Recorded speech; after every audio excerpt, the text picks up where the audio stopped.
দেখো বন্ধু, আজকে মানকচু দিয়ে ডাল হবে আর একটা নিরামিষ বাটা হবে।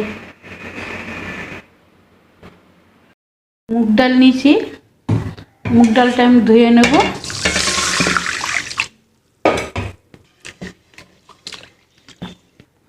কাঁচা মুগ ডাল করলে কি গ্যাস হয় না।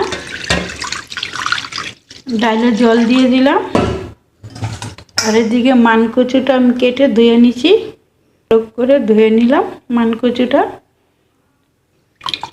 ডালটাও একটু ধুয়ে নিলাম।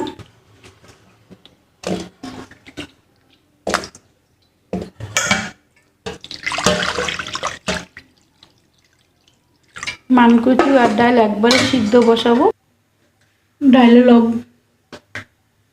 ডালে লবণ দিয়ে দিলাম পরিমাণ মতো। 5টা কাঁচা লঙ্কা দিয়ে দিলাম। এবার ভালোভাবে সিদ্ধ হবে। আমি কচুটা এখন কুড়িয়ে নেব, ভালো করে ছিলে ধুয়ে নিয়েছি। দেখো কুড়িয়ে নিয়েছি। এই পোস্ত, সর্ষে, কাঁচা লঙ্কা একসঙ্গে আমি বেটে নেব মানকচুর সাথে। এবার ডালটা আমার সিদ্ধ হয়ে গেছে। দেখো ডালটা আমি ফোড়ন দেবো।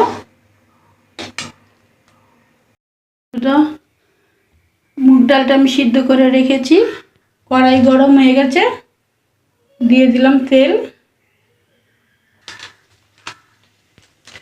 একটু জিরের গুঁড়ো দিয়ে দিলাম, তাহলে সুন্দর একটা ফ্লেভার আসবে। একটা শুকনো লঙ্কা দিয়ে দিলাম, অল্প একটু সাদা জিরে দিলাম, ডালটা দিয়ে দিলাম।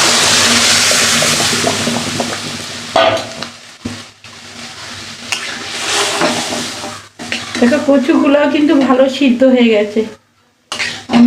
মানকচু মুখের দ্বারা তো ভালো লাগে, এরকম মুগ ডালে দেবেন।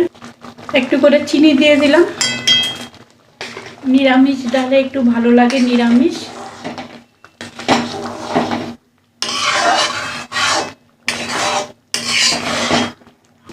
অল্প একটু ঘি দিয়ে দিলাম।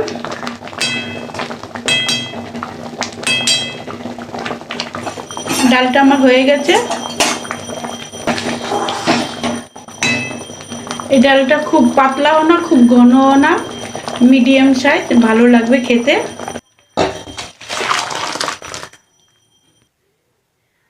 ডালটা আমার রেডি।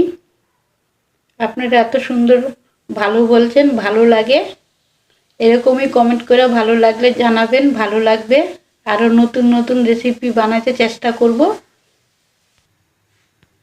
মানকচুটা নুন দিয়ে বাটা হয়েছে, সুন্দর করে আমি বেটে নিয়েছি। এখানে পোস্ত, সর্ষে, কাঁচা লঙ্কা একসঙ্গে বেটে নিয়েছি। এদিকে কড়াই বসিয়ে দিয়েছি, এবার তেল দিয়ে দিলাম।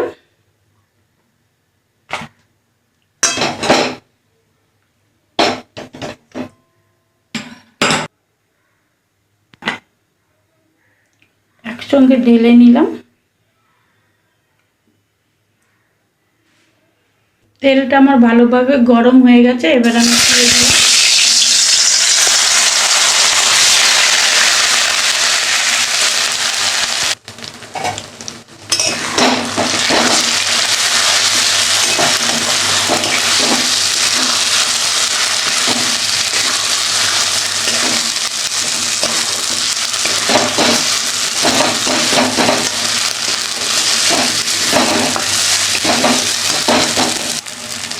ভালোভাবে নাড়াচাড়া করলেই দেখো হয়ে গেল আমার মানকচু বাটা।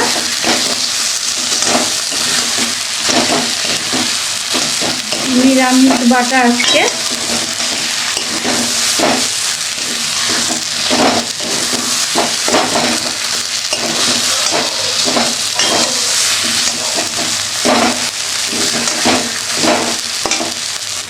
একটু চিনি দিয়ে দিলাম।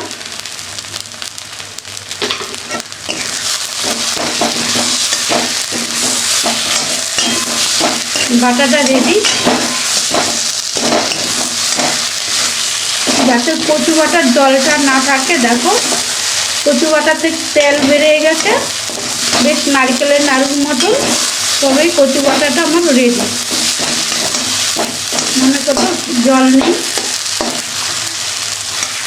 দেখো